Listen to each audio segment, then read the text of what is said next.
موجود نمبر دکھایا جاتا رہتا ہے اسکرین پر، آپ فون اٹھائیں، کال کریں، جواب لیں، اور کبھی دیر بھی ہو جائے گی جواب میں، وہ رش ہوتا ہوگا تو وہ اس کو پھر یہ نہیں کہ اتنا پھر بھی آسان ہو گیا، پہلے شرعی مسائل معلوم کرنا اتنے آسان نہیں ہوتے تھے، تو میں خود مسئلے معلوم کرنے کے لیے مفتی اعظم پاکستان مفتی وقار صاحب رحمۃ اللہ کے وقت 10-12 کلومیٹر سفر کر کے آئے دن حاضر ہوتا تھا۔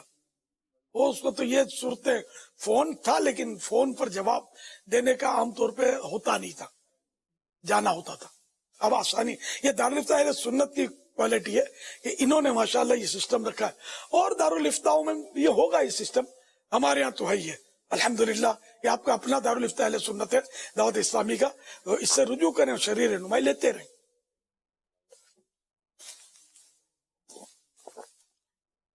میل کے ذریعے، ای میل کے ذریعے بھی لے سکتے ہیں آپ رہنمائی۔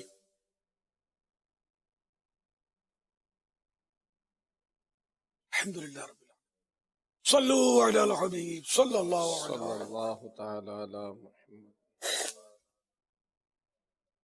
صبح 10 سے شام 4 بجے تک اتوار کے علاوہ رابطہ کیجئے شرعی رہنمائی کے لیے دارالفتہ اہل سنت سے، یہ نمبر دکھائے جا رہے ہیں۔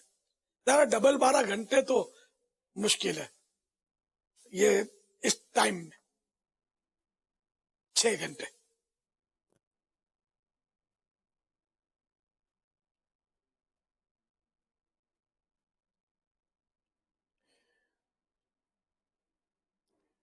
صلو علی الحبیب صلی اللہ صلو علی الحبیب صلی اللہ تعالی علی اللہم اللہم بلغنا بلغنا رمضان۔ رمضان۔ صلو علی الحبیب صلی اللہ علیہ محمد۔ فیضان امام حسین، جاری رہے، فیضان امام حسین، جاری رہے، فیضان امام حسین۔ جاری رہے گا۔ نواسہ مصطفیٰ ابن علی مرتضی، نور عین فاطمہ ابن علی مرتضی، تم ہو آل مصطفیٰ ابن علی مرتضی، متقی و پارسا ابن علی مرتضی، اے شہید با وفا، ابن علی مرتضی، آپ کیجئے دعا، ابن علی مرتضی، بخش دے مجھے خدا، ابن علی مرتضی، مصطفیٰ کا واسطہ، ابن علی مرتضی، اپنا عشق دو شہا، ابن علی مرتضی۔ صلو علی الحبیب صلی اللہ تعالی علی محمد۔ مدنی چینل کے ناظرین، الحمدللہ ناظرین سے کیے گئے سوالات اور ان کے جوابات سنتے ہیں۔ لاسٹ جو مدنی مذاکرہ ہوا اس میں سوالات ہوئے۔ پہلا سوال ہوا، اللہ پاک کے آخری نبی صلی اللہ علیہ وآلہ وسلم کے اعلان نبوت کے وقت کتنی عمر تھی؟ جواب 40 ایئرز، 40 سال۔ سوال نمبر 2، امام اعظم رحمۃ اللہ علیہ کے اساتذہ کی تعداد بتائیے۔ جواب 4000۔ سوال نمبر 3، امام اعظم رحمۃ اللہ علیہ کا مزار کس شہر میں ہے؟ جواب بغداد شریف میں۔ درست جوابات دینے والوں کے سلیکٹڈ نام: بنت عبد الحمید، فیصل آباد سمندری، نعمان اتاری، ڈیرہ غازی خان، محمد یوسف بن غلام فرید، ڈیرہ اسماعیل خان، بنت نواز شیخ، خیر پور میرس، ام رضا، بروکلین نیو یارک، بنت احسن، حمزہ والا، ذیشان اتاری، ماری پور کراچی۔ تمام درست جوابات دینے والوں میں قرآن اندازی یعنی ڈرا ہوا اور نام نکلا ہے ذیشان اتاری، ماری پور کراچی۔ ان کو تحفے میں 12 ماہ کی ماہنامہ فیضان مدینہ کی بکنگ دی جائے گی۔ یہ اپنا نام یا جس کا بھی نام پیش کریں ان کو 12 مہینے تک ان کے ایڈریس پر ماہنامہ فیضان مدینہ کلرڈ پہنچایا جائے گا انشاءاللہ الکریم۔ ناظرین سے مزید سوالات: اسلامی بہنیں محرم کا نام اور نمبر لکھیں۔ اسلامی بہنیں اپنا نام لکھنے کے بجائے کنیت لکھیں، یعنی ام فلاں یا بنت فلاں۔ اور یہ جو اب سوالات کے جوابات آپ نے دینے ہیں وہ آئندہ ہفتے، اب جو ہفتہ آئے گا اس میں عشاء تک، اذان عشاء تک جوابات دینے ہیں۔ سوال نمبر 1، حضرت امام حسن رضی اللہ عنہ کا چہرہ اور سینہ مبارک کس کے مشابہ یعنی ملتا جلتا تھا؟ سوال نمبر 2، حضرت امام حسین رضی اللہ عنہ کا نام کس نے رکھا؟ سوال نمبر 3، حضرت امام حسین رضی اللہ عنہ کی عمر مبارک بتائیے۔ صلو علی الحبیب صلی اللہ علی محمد۔